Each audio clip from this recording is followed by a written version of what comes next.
Europe 1, 16h, 18h. On marche sur la tête. Cyril Hanouna.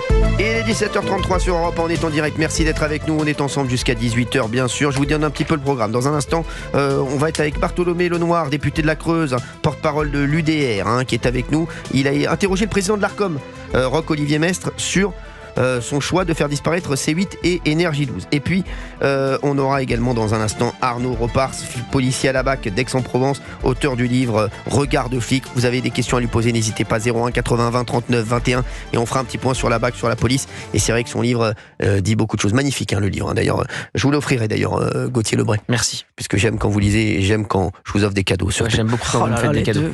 Pour le moment, j'aimerais qu'on écoute Bartholomé Lenoir. C'était hier, je crois. Oui, hier soir. Exactement. À 19h30. Il est avec nous. Merci d'être avec nous, en tout cas, Bartholomé. Merci infiniment de votre invitation. Eh ben non, ça nous fait vraiment plaisir. Et puis on va écouter. Écoutez, on écoute votre question sur Europe. Je voudrais évoquer avec vous la décision de l'Arcom de ne pas renouveler sur la TNT les fréquences des chaînes C8 et Énergie 12.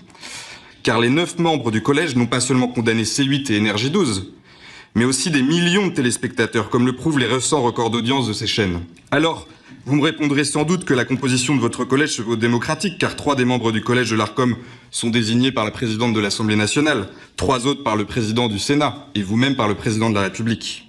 Mais je voudrais vous demander si vous vous êtes senti sincèrement légitime à choisir à la place des millions de Français ce qu'ils doivent regarder après une longue journée de travail, ou mieux, après avoir financé, comme contribuable, le financement de l'Arcom. Alors, merci d'être avec nous, Bartholomé Lenoir. Et vous m'avez dit un truc, parce que je vous ai appelé tout à l'heure, et vous m'avez dit un truc que j'ai beaucoup aimé. Il m'a dit, j'aurais fait exactement la même chose si c'était pour Gulli ou TMC. Mais oui. Voilà, bravo. La question, c'est pas la chaîne. Oui. C'était pas ça la question que je voulais poser. La question, c'était de dire, est-ce que c'est normal que 9 personnes dans une salle autour d'un bureau puissent décider pour des millions? C'est ça la question que je posais. Donc s'ils avaient dit non, il n'y a plus de TMC, j'aurais dit exactement la même chose. Moi aussi, j'aurais dit exactement la même chose. Donc là, ça tombe sur vous. Je suis très content de vous défendre, pas que ça tombe sur vous.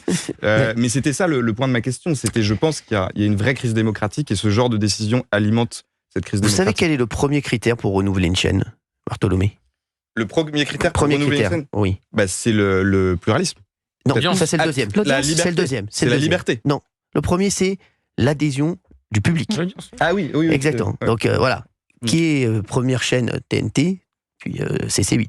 Ouais. Il y a encore plus de 2 millions pour Touche pas à mon poste, encore tous les jours 2 millions, c'est incroyable, merci d'ailleurs à vous tous. Et c'est vrai que c'est le premier critère. Deuxième, c'est le pluralisme des programmes. Pluralité des programmes, et puis la diversité des programmes. C8 est la chaîne qui propose le plus de production. Voilà, de toutes les chaînes de la TNT. Donc c'est vrai qu'ils remplissent les deux critères. C8 remplit les 2 critères les plus importants, Bartholomé. Mais en revanche, la première mission de l'Arcom, c'est la liberté. Et c'est là où, en fait, le système s'est renversé. C'est très intéressant, parce que c'est des entités qui, à l'origine, sont là pour garantir la liberté. Et dont l'objet est en train de se transformer, parce qu'en fait, ils ne garantissent plus la liberté des Français. Parce qu'il s'agit bien de ça. Au fond, le fond du sujet, c'est est-ce que les gens, les Français, sont libres de regarder un programme ou un autre. Moi, je vais vous dire, Bartholomé, moi, je pense qu'ils ont cédé à la pression de la LFI. Je vous dis franchement, ils ont donné raison à LFI en faisant ça. Et pour moi, Énergie 12, c'est un autre problème. C'est une question de production de programmes, voilà, etc. Ça n'a rien à voir. Il fallait que la chaîne soit un peu plus vivante. Et Énergie 12, j'ai peur qu'ils soient aussi des victimes collatérales. Oui, Valérie. Moi, j'ai une simple question. Qu'est-ce qu'il vous a répondu? Qu'est-ce qu'il a répondu à votre question? Ah ouais, c'est sur la réponse, ça m'a fait penser à un sketch des Inconnus. Oui. C'est-à-dire qu'à l'époque, j'avais fait tout ce qui était moment pouvoir. C'était un peu ça. C'était une réponse technique. Oui. Parce que ma question, c'était une question que je lui adressais personnellement. Je lui demandais, comment vous vivez personnellement le fait d'avoir choisi pour des millions de Français? Parce que vous étiez que 9. Oui. Il m'a pas répondu sur ça. Il m'a répondu, vous savez, c'est la loi, etc. Et je lui disais, je sais bien que c'est la loi. Mais moi, je suis critique là-dessus. Alors apparemment, il vous a dit que c'était dans les mains, il y avait un recours et que pour l'instant, il pouvait pas, il pouvait pas se prononcer. Il a voté en touche, et quoi. Quand le recours sera rendu, il vous donnera les raisons pour lesquelles il a décidé de supprimer. Exactement. C'est ça. Exactement. Je crois que c'est ce qu'il a dit. Alors, en plus, je le dis, Roch-Olivier Mestre, le patron de l'Arcom, il est plutôt sympa, le président de l'Arcom. Non, c'est vrai. Il est vraiment sympa. C'est un mec sympa. Moi, je l'ai rencontré une fois. C'est un mec sympa. C'est un mec vraiment tu l'aimes bien. Tout le monde l'aime bien. Non, mais c'est vrai. Il est très professionnel. Ouais. Il est sympa. Très compétent, je pense. Non, vraiment, c'est un mec sympa. Après, il a un collège de 9 personnes, et puis je pense qu'il subit des pressions aussi. Je pense qu'il a cédé à la pression de la LFI aussi. Mais alors sur les pressions, sur ce que vous dites, il y a quand même un point justement très intéressant, c'est que je pense que c'est Eugénie Bastier qui en parlait dans un de ses livres sur la dictature des ressentis.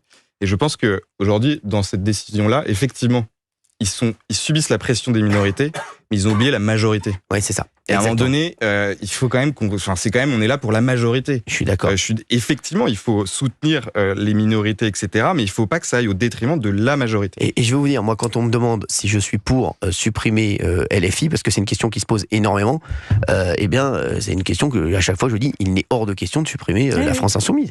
Il faut les laisser d'interdire, oui. Exactement. Bien sûr. Ah oui, c'est vrai. Il y en a qui veulent interdire le Rassemblement national. Bien sûr, on n'interdit personne. On a très vite, on a Philippe qui est avec nous en ligne sur Europe 1 qui voulait réagir là-dessus. Philippe Duvard. Merci Philippe d'être avec nous sur Europe 1. Oui, bonjour. Merci Philippe d'être là. Vous avez aimé la question de Bartholomé Lenoir, le député de la Creuse? Oui, votre émission porte bien son nom, on marche sur la tête, quoi. J'ai plus de 60 ans, donc je vois la politique d'année en année, en décennie, on marche sur la tête, quoi. Ils veulent revenir comme en ex-URSS, ex-Russie, nous imposer des choses. Moi, je vais vous dire franchement, je vous regarde depuis 2 ans, je commence à vous apprécier parce que j'ai plus de 60 ans, mais on marche vraiment sur la tête. Moi, je zappe. Quand je regarde des chaînes qui me plaisent pas, je zappe. Bah oui, moi donc aussi. je ne comprends pas qu'on veuille vous supprimer. Si on vous aime pas, on vous regarde pas. C'est tout. Exactement. Voilà. Et puis c'est vrai que c'est quand même curieux de supprimer quand même le premier talk de France. Excusez-moi. Hein. C'est quand même le premier talk show de France. Première chaîne de la TNT. C'est quand même 2 millions. Ils vont faire quoi les téléspectateurs? Non, mais c'est fou. Je vous jure, on marche vraiment sur la tête. Ah oui, vraiment, votre titre d'émission va vraiment colle très bien bien avec, en ce moment. colle bien avec la période. En Et tout puis cas. 300 salariés au passage. Exactement.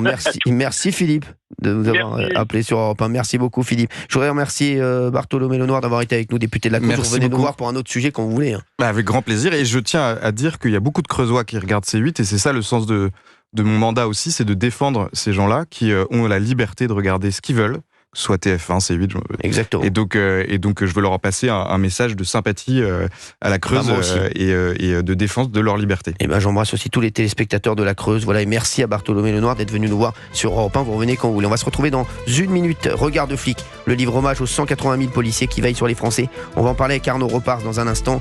Et c'est vrai qu'on va voir quel est le moral des policiers en ce moment. C'est pas fameux. On va en parler dans un instant sur Europe 1. À tout de suite.